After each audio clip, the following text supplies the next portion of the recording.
Ready to unlock some brain mysteries. I know you're all about this kind of stuff, so let's dive in. We're tackling dreams today. And get this, our source is Dr. Roll John, brain surgeon A&D neuroscientist, talking all things dreams with Jay Shetty. Whoa, that combo alone, brain surgery, neuroscience, A&D dreams, definitely not your average take. No kidding. Wow. See, we think of sleep, brains off, right? But Dr. John, he's like, nope, think again. Brains are buzzing, active, same as when we're up. Totally. Doesn't matter if you're remembering dreams or nothing. The brain's firing away electric activity all night long. So it's a party in there, but why? What's the point of all this nighttime brain power? Well, Dr. John, he goes through the usual suspects, like the whole dreams are threat rehearsals idea, brain's getting us ready for danger. Yeah, like our inner caveman, still worried about saber-toothed tigers. But Dr. John, he throws a curveball. Calls it the brain's use it or lose it principle. Basically, when we're awake, we stick to the known paths, the brain's usual routes for daily stuff, logic, all that. But dreams are like hitting the brain gym. Those neglected connections, they get a workout. So while we're out, the brain's doing CrossFit, I'm into it, but how's that help us when we're awake? This is where it gets juicy, especially for you creative types. Dr. John's saying this dream workout, it's key for boosting creativity, making us adaptable, keeping our thinking, nimble. Hold up, so those weird dreams, those could be making us better thinkers. Now that's a good night's sleep. Right. Makes you appreciate those Z's even more. For sure. Okay, but what about those dream themes? The ones everyone seems to have. Like, wait, you dream about that too moments. Dr. John had some wild stuff to say about those. Oh yeah, he pointed out how some themes are practically universal. Nightmares, falling, being chased all across the board. People report them. So even my weirdest dream, probably not that special, oddly comforting, actually. Right. Makes you think, what's going on in there? Remember, the brain's wired differently during sleep. Totally. Logic's dimmed, emotions are cranked up. Exactly.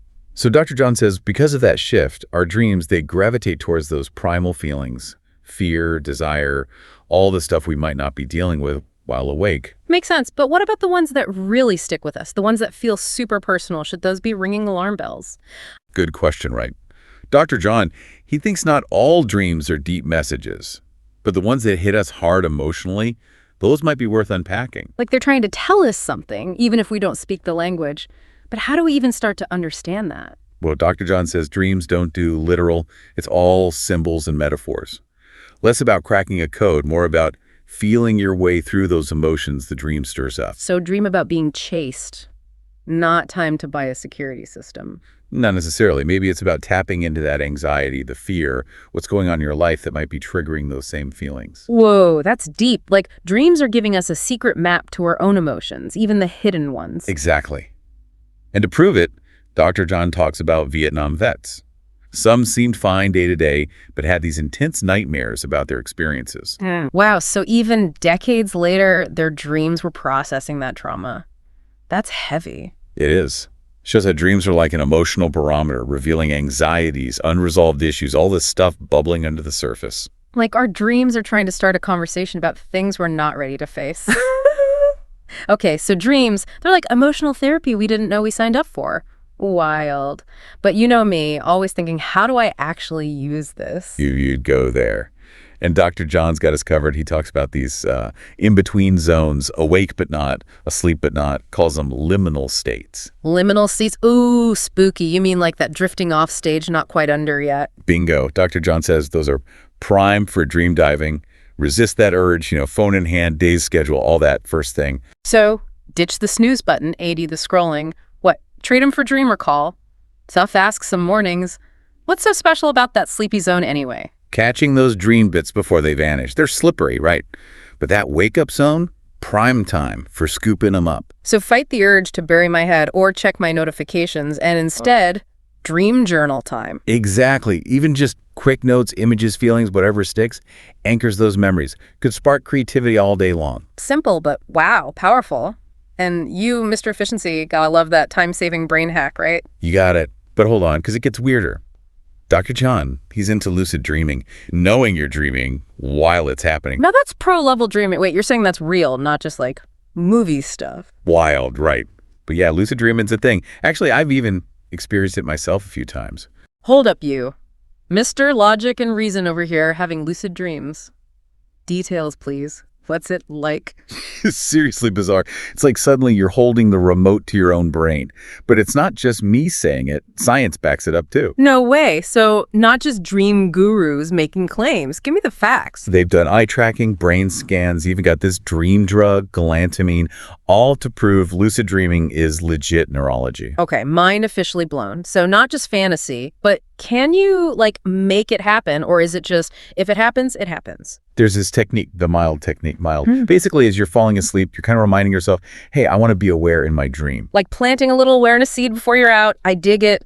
But does it actually work? It's been shown to, like, seriously up your chances. Not a guarantee, but hey, simple tool, right? Explore those deeper mind levels, see what you find. Lucid dreaming, dream journaling, those liminal states, it's like we've got a whole other world tucked away in our brains. Pretty amazing, right? And I think Dr. John wants us to hold on to that feeling, that awe. He says it reminds us, don't be afraid of the unknown. Maybe our minds can do way more than we think. Love that. Easy to get hung up on needing all the answers. Maybe it's that not knowing where the cool stuff happens. Could be. And speaking of not knowing, Dr. John, he drops this wild thing, paradoxical kinesis. Heard of it? Paradoxical what now? Hit me with that science jargon. I'm ready. Bit of a mouthful, yeah. So it's like this. Some Parkinson's patients, right, they've got tremors, stiffness, all that. But in their dreams, they move fluidly. No way. Seriously. They're dreaming brains, like, ignoring the limits their body has while awake. It's like the usual motor control. It's bypassed during dreaming. Different kind of movement takes over. Makes you think, what else is hidden in there? Right. Incredible. Like, we've got these superpowers in our brains. Just got to figure out how to unlock them while we're awake. Exactly. And that, I think, is Dr. John's big takeaway. Dreams, they're an invitation. Stay curious. Question everything you think you know. And look at your own mind with, like, wonder, possibility. I'm here for it. So as we wrap up our dream deep dive, biggest lesson seems to be dreams aren't just random brain static. They're a peek into the massive untapped power of our own minds. And by tuning into those dreams, exploring those in-between states, maybe even trying this lucid dreaming thing, we might unlock some serious creativity, resilience, understand ourselves better. And who knows, maybe even stumble onto some groundbreaking brain science along the way. So until next time, keep exploring, keep questioning, keep dreaming big.